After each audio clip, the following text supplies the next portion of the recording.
You ask Tiger to solve. This deals with linear equations with one unknown. The final result is j equals 3. Let's solve it step by step. Simplify the expression. Expand the parentheses.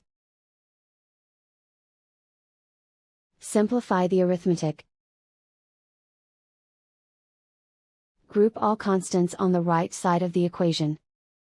Add 16 to both sides.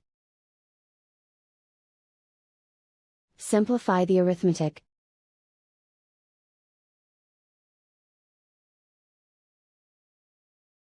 Isolate the j. Divide both sides by 2. Simplify the fraction. Find the greatest common factor of the numerator and denominator. Factor out and cancel the greatest common factor.